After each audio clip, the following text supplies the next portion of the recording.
Support him. Please support him. So yet again, Nigeria changed their manager, and it's another legend. I mean, we've had Sunday Olise, we've had Eguavon, we've had Stephen Keshi, the legend, who led us to that AFCON in 2013 and the World Cup in 2014. And the next legend up in there is Finidi George. Now, you know what I said, like Okocha, who I believe, and this is what I always said about Okocha. Okocha is the most talented African player of all time. And I don't care what it says, Okocha is top 5 most naturally talented football players of all time. Naturally talented football players of all time. So Okocha means a lot to your boy Halfop. Okocha, don't you dare come anywhere near that coaching job. Because I do not want your incredible legacy to be sold. So Okocha, stay the heck away from that job. Same thing I say with Zola. Zola, I do not want Zola anywhere near that Chelsea job. Nowhere near. Zola, Drogba, Okocha, please. Shout out to your boy Finidi George. Because here's the thing, and I've been saying this again. I believe there should be a rule in international football where only a manager from that country should manage the team. Now, I know what you guys are saying, but what about if you're freaking Alaska or San Marino, so you want a dude from San Marino to manage the freaking team? Yeah, I do.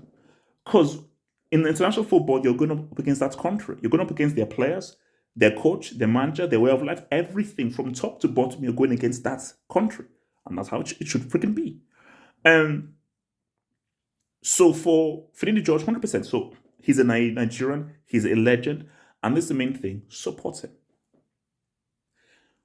Look at how many years it took Aliou Cisse before they won that AFCON.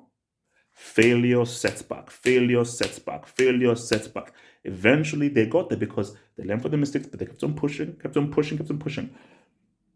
International football, you need cohesiveness. You're not with these players many times. You're maybe with this player maybe 3 or 4 times in a given year because they play, the plethora of their playing time is with the club. So to create chemistry, to create an identity, you need to give a manager years.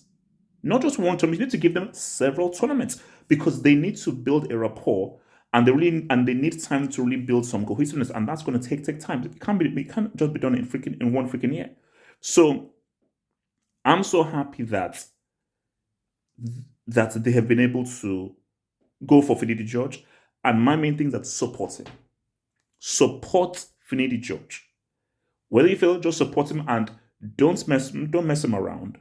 Don't mess him around with payments. Don't mess him around with interfering. Give him carte blanche for the entire team. Because a huge issue that they had with Sunday Olise was, and this is what happened between keeper Vincent Eyama, I think played for Lille, and Olise, where there was a bit of a back and forth. Olise tried to put his foot down. Eyama didn't like it, and what was it? Like, look, Eyama is that guy. I follow him on Instagram. But the manager is king. You can't have any player power here. Nothing of like, oh no, we have to have specific people from the specific tribe in this team. No. The manager is king. What he says is the law. So my hope is that support him, get behind him, and let's now have Finidi George for tournaments. So by the time that he's on his third or fourth tournament, we have a cohesive team and a team who I pray has the same mindset and ideology of the 94 team. That era from 94 to 98, that's what I want. That's what, and I hope Finidi George can bring that in because Finidi George was in that 96 Olympics, I believe, and he was the 94 World Cup team. Bring in that psychology. Remember, guys, he's a UCL winner. He was in the 95. I asked him, so please support your own. And as we say, succeed and fail with your own. That is how it should freaking be. Like the vid, subscribe, head to that official website, and check out those other vids. One love.